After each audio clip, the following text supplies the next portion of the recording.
হরে কৃষ্ণ। কেমন আছো বন্ধুরা? আশা করি সবাই খুব ভালো আছো। আজ আমি আবারও একটি নতুন টপিকের ভিডিও নিয়ে চলে এসেছি।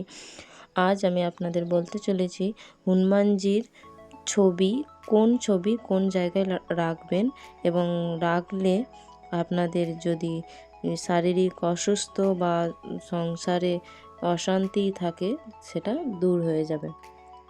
তো ভিডিওটি শুরু করার আগে আমার চ্যানেলে যারা নতুন হয়ে আছে তারা অবশ্যই চ্যানেলটিকে লাইক, কমেন্ট, শেয়ার এবং সাবস্ক্রাইব করে পাশে থাকা বেল আইকনটি প্রেস করে দেবেন, যাতে সবার আগে নোটিফিকেশান আপনার ফোনে পৌঁছে যায়। বন্ধুরা, আমরা সবাই জানি হনুমানজি অনেক শক্তিবান এবং বলবান, এবং হনুমানজির ছবিও যে এত কাজে লাগে তো অনেকেই জানো না। তো বলে দিচ্ছি যে এই ছবি কোন ছবি কোন জায়গায় লাগাবেন। লাগালে আপনার ঘরের কোনো যদি রোগ অনেক দিন ধরে মানে ভুগাচ্ছে, ছাড়ছে না, বা সংসারে অশান্তি, আয় উন্নতি হচ্ছে না এবং কালা জাদু করছে, এসব সব ঠিক হয়ে যাবে। হনুমানজিকে নিয়ে অনেক ভিডিওই আছে আমার এই চ্যানেলে। তো যদি কারো কোনো কিছু প্রয়োজন পড়ে তো অবশ্যই এই চ্যানেলে একবার ঘুরে এসে দেখে নিতে পারেন।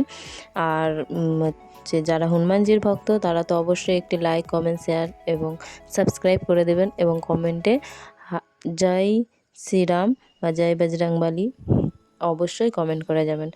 তো তাহলে জেনে নিন কোন ছবি কোন জায়গায় রাখবেন।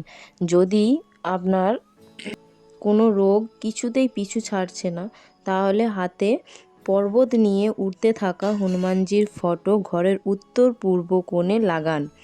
এতে শারীরিক অবস্থার উন্নতি ঘটবে। প্রতিদিন স্নানের পর ধূপ দেখাবেন এবং শারীরিক উন্নতির জন্য প্রার্থনা অবশ্যই জানাবেন।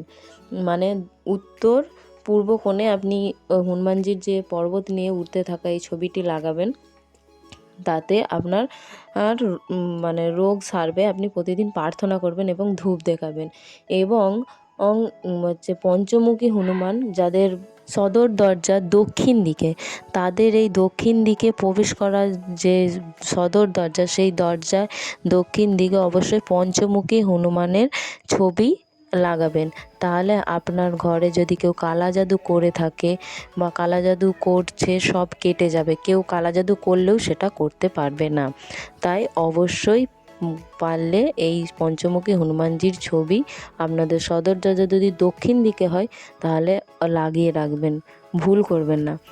আর ঘরেতে অবশ্যই হনুমানজি, রামচন্দ্র, লক্ষ্মণ, সীতা সবাই মিলে যে ছবিটা হয়, সেই ছবিটা অবশ্যই ফ্যামিলি ঘরের মধ্যে রাখবেন।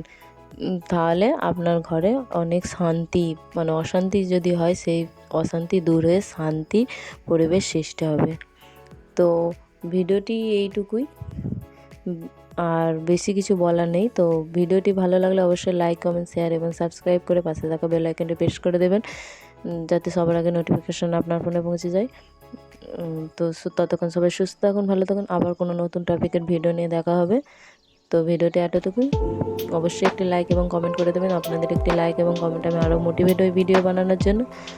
তো হরে কৃষ্ণা, হরি বল, রাধে রাধে।